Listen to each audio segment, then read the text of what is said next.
time is 6:15. This is the news broadcast brought to you from the Sri Lanka Broadcasting Corporation.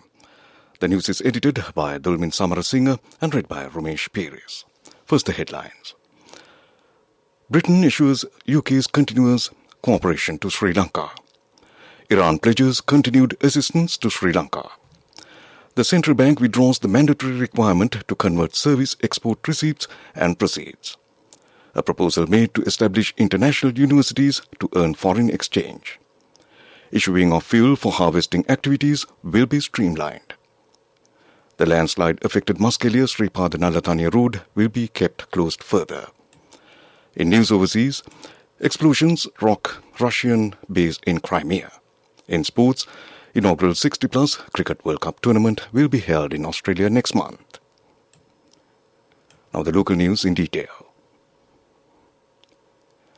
British State Minister for South Asia, United Nations and the Commonwealth, Lord Tariq Ahmad, assured that the government of United Kingdom looks forward to working with Sri Lanka government to resolve economic and social issues faced by the island nation.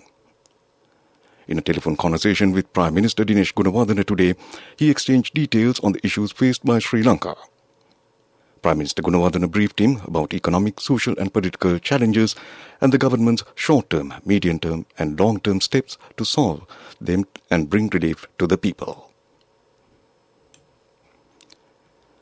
The Ambassador of Iran, Hashem Ashejada, called on the Minister of Foreign Affairs, Ali Sabri, at the Ministry of Foreign Affairs yesterday.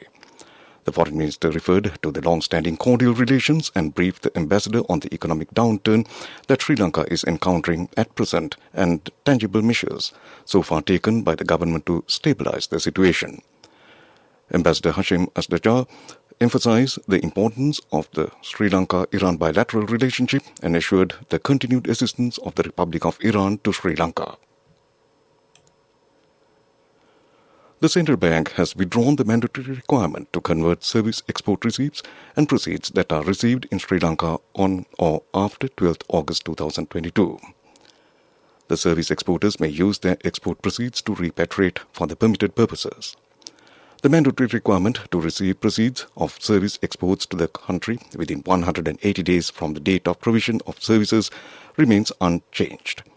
According to the information reported by banks during the first 6 months of year 2022, a total of $1,533 million has been received as service exports receipts, of which $406 million has been converted to Sri Lankan rupees. The highest monthly service export proceeds of $324 million were received in March 2022. Minister Bandula Gunawardena says that Sri Lanka respects territorial integrity and sovereignty of all countries. Therefore, he said Sri Lanka engages in international affairs minimizing damages to friendly relations with other countries. He mentioned this during the cabinet press briefing today. Expressing his views about the arrival of the Chinese ship at Hambantota harbour, he said warships from other countries had arrived on earlier occasions. He said permissions will be given if it does not have an effect on third parties. Meanwhile, Minister Gunawardena said it is a timely need to permit establishing international recognized universities in the country as a method of earning foreign exchange. He said more than 30,000 local students go abroad for higher education. He further said more than $2 million have to be spent for education in foreign countries when there is an economic crisis in the country. Supplying of fuel to harvest this season for the cultivations in the Maha season will be streamlined. An official of the Ministry of Agriculture has been appointed to coordinate between the Petroleum Corporation and the Agriculture Ministry. According to estimates, 3,000 fuel tankers are needed for harvesting activities in the Yala season. More than 512,000 hectares of paddy have been cultivated in the Yala season. Meanwhile, the Paddy Marketing Board has allocated more than 2,000 million rupees to purchase paddy in the first phase of the Yala season. The Paddy Marketing Board will commence purchasing paddy from tomorrow. 30,000 metric tons of paddy will be purchased in the first phase. This news broadcast comes to you from the Sri Lanka Broadcasting Corporation. Continuing with more local news. Nuwara District Disaster Management Unit says that Muskelia Sripada-Nalatania road will be kept closed further. The centre said landslides are active in the area. A landslide has occurred about half an acre area above Sita Gangula. A group of scientists from the Building Research Organization inspected the place today. The Norwood Road Development Authority expects to build a new road, avoiding the place of the road prone to landslides. A writ petition filed by British woman Instagrammer Kaylee Fraser challenging the authorities' decision to deport her from Sri Lanka was today dismissed by the Court of Appeal. Kaylee Fraser, who had been documenting the Sri Lanka's anti-government protests on social media, filed the petition seeking an order to quash the decision of Department of Immigration and Emigration to deport her in an arbitrary manner. Laughs Gas Company says that a ship carrying 3,120 metric tons of liquefied petroleum gas arrived at the Hambantota port this morning. The company said the gas stocks are currently being discharged to the Laughs terminal facility and will be released for local consumption as soon as filling operations begin. Permission has been granted for the high-tech Chinese ship which arrived at the Hambantota International Harbour this morning to berth at the port for 1 week. A ceremony was held this morning at the harbour to welcome the ship. A large number of parliamentarians were also present on the occasion. The ceremony to launch the country's first electric three-wheeler took place this morning in Colombo. David Perry's Motor Company has introduced the electric three-wheeler with the support of the United States Agency for International Development. A memorandum of understanding was signed this morning in this regard. The U.S. Ambassador to Sri Lanka, Julie Chang, was present on the occasion.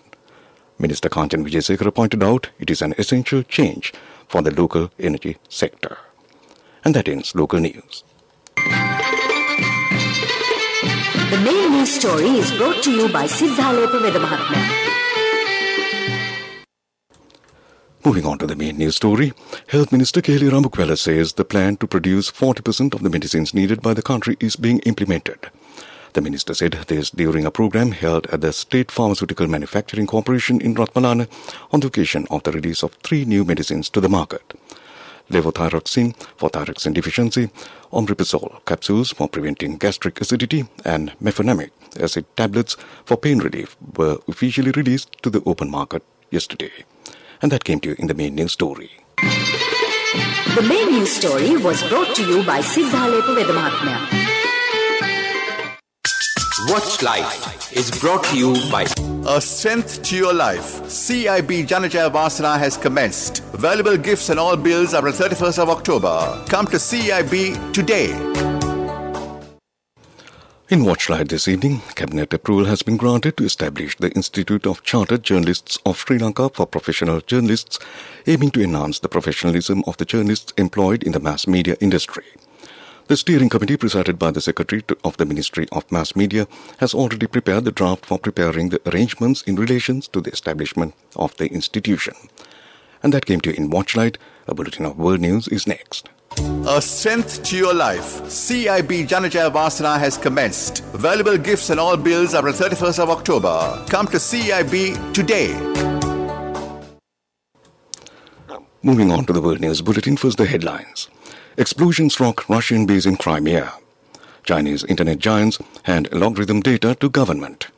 William Ruto victory hailed amid result dispute in Kenya. And now the world news in detail. A military base in Russian-occupied Crimea has been hit by a series of explosions, reportedly leaving at least 2 people hurt. Russian officials said a fire triggered the blast at an arms dump in the Zakoi area in northern Crimea. A fire was also visible at an electricity substation. What caused the blast is unclear, but last week Russian warplanes were destroyed in an apparent Ukrainian attack on the Crimean coast. Chinese internet giants, including Alibaba, TikTok owner ByteDance and Tencent, have shared details of their algorithms with China's regulators for the first time. Algorithms decide what users see and the order they see it in, and are critical to driving the growth of social media platforms. They are closely guarded by companies. The Cyberspace Administration of China has published a list with the descriptions of 30 algorithms. William Ruto's victory in Kenya's presidential election has been welcomed internationally despite a dramatic dispute over the result. Mr. Ruto narrowly beat rival Raila Odinga, taking 50.5% of the vote. The announcement was delayed amid scuffles at the results centre and allegations of vote rigging by Mr. Odinga's campaign. He has not yet spoken, but an ally told media that Mr. Odinga did not find the result acceptable at all. Back to the headlines of the world news. Explosions rock Russian base in Crimea. Chinese internet giants hand algorithm data to government. And William Ruto victory hailed amid results dispute in Kenya. And that concludes world news. Moving on to development news. Deputy Director of Ambalantota Rice Research Institute, Hashini Sirivardhana, said that the institute released 8378 Sudukekulu new rice variety to the farmers. She said a yield of 180 bushels per acre can be obtained through this new variety of rice, which can be harvested in 3.5 months. After a trial period of 13 years, this new rice variety has been cultivated by farmers in the Hambantota, Polonnaruwa, Anuradhapura, Matara, Galle, Ratnapura districts. She said the new rice variety is suitable for cultivation in any region of the country. And that was development news. Sports news is brought to you by Sampath Bank, we present your future. Moving on to sports, it's cricket. All-rounder Johan Perez has been selected to lead the Sri Lankan cricket team for the first ever 60-plus World Cup tournament to be held on the Sunshine Coast, Queensland, Australia from September 3rd to 16th, with the participation of 12 teams. Veterans Cricket Australia will host the inaugural 60-plus World Cup. At this inaugural 60-plus World Cup tournament, Sri Lanka team will comprise 5 players from Sri Lanka, 11 from Australia, 3 from New Zealand and 1 from the USA. In other cricket news, the first Women's Future Tours program announced by the International Cricket Council today contains a total of 301 international matches between 2022 and 2025. The cycle has already begun in May this year and runs until the conclusion of the One-Day International World Cup in 2025. The calendar for women's cricket in the 3-year cycle comprises 7 tests, 159 T20 internationals and 135 one-day internationals. The Navy Sports Club won the Invitational Women's T20 League organised by the Sri Lanka Cricket. In the final match played yesterday at Thurston Ground, Colombo, the Navy edged out their Air Force by 8 runs to clinch the victory. Batting first, the Navy Sports Club scored 121 runs for the loss of 6 wickets in 20 overs. The Air Force managed to score only 113 runs for the loss of 7 wickets in 20 overs. And that was sports news. Cash through NSP globally and win wonderful gifts locally. From October 1st, 2021 to December 31st, 2022. Remit a minimum of $100 or an equivalent amount in any foreign currency 3 times through NSB U Trust. Business News, sponsored by National Savings Bank, the safest place for your money. In business news, Hella Apparel Holdings recorded an impressive start to the financial year, with revenue growing by 114% year-on-year to 24.5 billion rupees in the first quarter. The significant growth was partly driven by the depreciation of the rupee during this period, while the group's underlying US dollar-denominated revenue also rose by 28%. This reflects the continuation of strong consumer demand conditions in Hella Apparel Holdings' key export markets. And that was business news. Business News, sponsored by Cash through NSP globally and win wonderful gifts locally. Will you be the lucky winner of the NSP Golden Jubilee? 50 gold sovereigns for the top prize winner of the NSP Golden Jubilee. Scooters for the 10 second prize winners. iPhones for the 10 third prize winners. Mountain bikes for the 29 fourth prize winners. From October 1st, 2021 to December 31st, 2022. Remit a minimum of $100 or an equivalent amount in any foreign currency 3 times through NSB U Trust. Economic news, courtesy of Saving money isn't easy when you have responsibility. That's why we promise to give you the best returns and guarantee on your investment. LOLC Finance Fixed Deposits. Maximize your savings. LOLC Finance PLC, incorporated on the 13th of December 2001, is rated SLA stable by ICRA Lanka Limited and is licensed by the Monetary Board of the Central Bank of Sri Lanka under the Finance Business Act number 42 of 2011. In economic news, the cumulative losses of 52 key state-owned enterprises during the first 4 months of 2022 topped the total annual loss recorded in 2021, with Ceylon Petroleum Corporation contributing 73% of the total losses.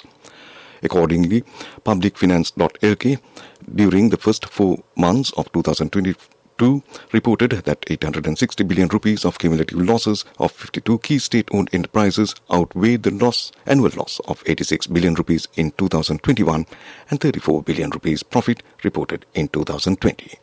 And that was economic news. The weather report is next. LOLC Finance is taking the power of innovation to the next level, winning 5 golds at the Technovation Awards 2022, leading the digital revolution with cutting-edge interbanking digital payments. LOLC Finance claims the overall gold award whilst also claiming an extraordinary victory in digital banking. LOLC Finance will continue to innovate with the next generation digitalization of financial services, delivering a superior customer experience. And finally, moving on to the weather report. The Met Department forecasts showers or thunder showers at several places in the central, over, eastern, northern and north central provinces during the evening or night. A few showers may occur in the western and Sabaragama provinces and in the Gaul and Mathura districts.